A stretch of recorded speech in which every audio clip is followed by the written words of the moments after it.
Hello guys, thank you for joining us for the first video in the series of automation with Artos.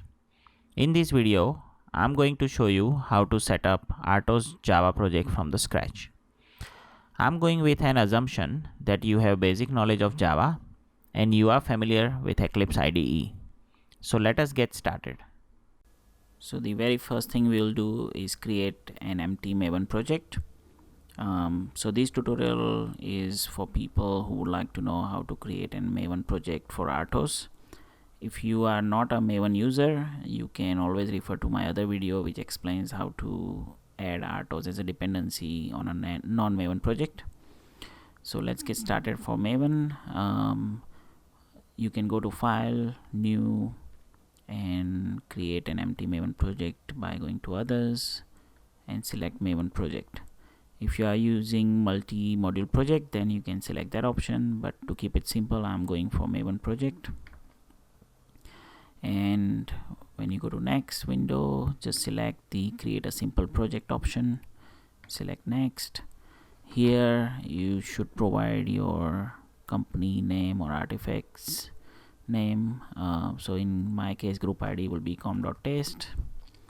Artifacts ID, it will be the name of the project, which is artos.test.project-maven. So we know this is a Maven project, and you can give a description that this is Artos test project and click finish. As we finish, you can see that it created the empty Maven project. Now we need to add Artos jar as a dependency in the project. So you can go to POM editor view, add a dependency tag. So I'm going with an assumption that you understand what POM file is in the Maven project. So if we add dependency tag and also close that, now we can add dependency jars in between these two tag headers. So to do that, we need to go to Maven website. So if you go to Google and type Maven repo there and go to the Maven repository website, then type Artos and look for the Artos link with com.theartos. Select the link, find the latest build of Artos, and you would see that under the Maven tab there is this dependency link. So copy that and inside your POM file just paste it, and as soon as you save it, you will see that Maven dependency will be added here. So we can close this file now. So let's close these all, and we can see that the Artos jar is now added as a dependency. So we can start writing our test classes for the project. So just to rewind what Artos requirements are. So Artos, to execute a test case, it requires at least two classes. One is called test runner, which is the class which contains the main method, and the other class is the test case class itself. So you need at least one of those. You can have more if you want. To keep the test case well contained, let's first create a package. So let's go to new package. Let's give it a name. Maybe let's call it feature 1. And inside that package, let's create a class called test runner. You can name it whatever you like, but I just like to call it runner, so I know it's runner. And then we need a main method, so let's add a main method there. Now how to initialize the Artos using the main method? So we need to create Artos runner object. So you can just type runner, type control space, and then import the required imports, create the new runner object, and as you can see, it takes the class as an argument. But which class? So in our case it will be the same class as what we are writing code inside. So what we are telling runner essentially that test runner is the class which is our test runner main, so please use that. And we have to execute runner.run method, which will then start executing the actual Artos. It takes command line argument as an argument, so we'll pass the same arguments that we get from the main method. So now you can see that runner can also throw an exception, so let's manage that by saying it throws exception. So as you can see, our runner is happy now and it's ready to execute, but we don't have any test case, so let's create a test case. I'm going to call it test case 1. Now there are few requirements we have to meet for runner to be able to recognize that this is a test case, right? So first of all, the test case must implement the test executable interface, and the second thing is we need to annotate test case with this annotation called test case. So this will help runner recognize that this class is a test case and not a class for any other purpose. Now even if runner runs this class, there is nothing to be run, right? So let's add a method that it can execute. So we can add public void some method, let's call it test unit 1, and we must pass this argument called test context.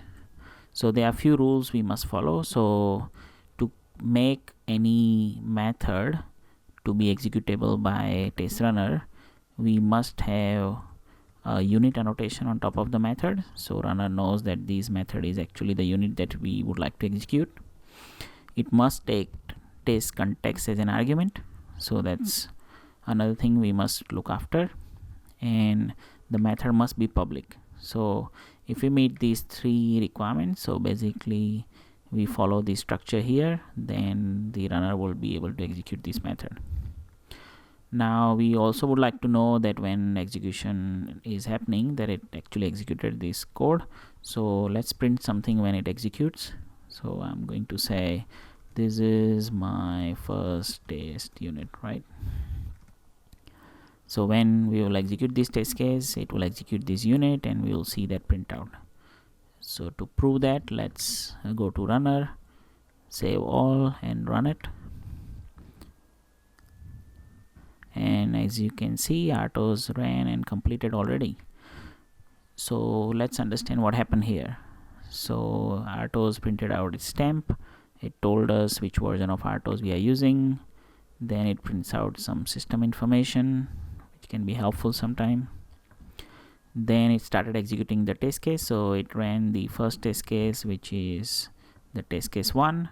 Inside there it found the unit, which is test unit 1.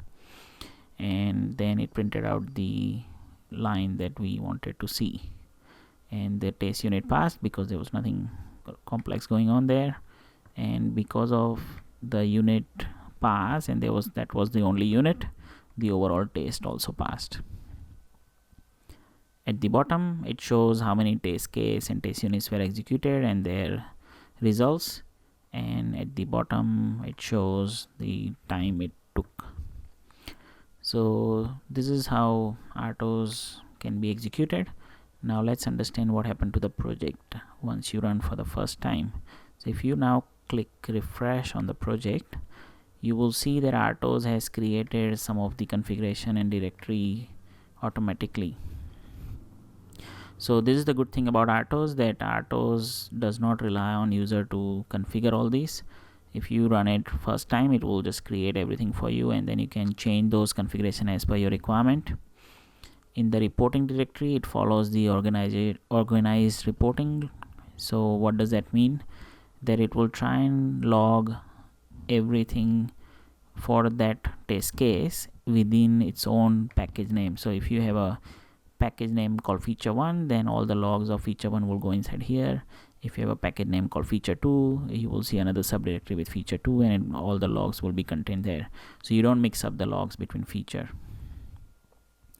Another thing, you can see that it produced the script, which I will explain in following tutorials, and it also produced the template, which again I'll talk about in the following tutorials. And yeah, so these are all the things that Artos may need to run. Let's understand the logs. So the summary log is basically high level summary of what actually happened. So you can see that test case passed and test unit passed, and also it tells you the number of pass and failure. It also tells you the time per unit and per test case, and it tells you the overall time for the overall execution. So that's the summary. Real-time log is only produced when you use inbuilt connectors, but in this case we didn't use any connectors, so it's empty as expected. All logs is basically what you see on your console, so it's basically the same output what you see on your console. And the extent reporting is basically what you see in the summary log file, but presented in a much more good looking way. So it has nice graphics, some charts, and if you have more test case, you will see some more information pops up here.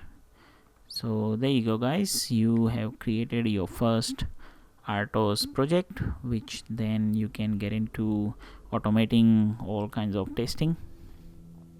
So please stay tuned and keep watching my next video, and have a nice day.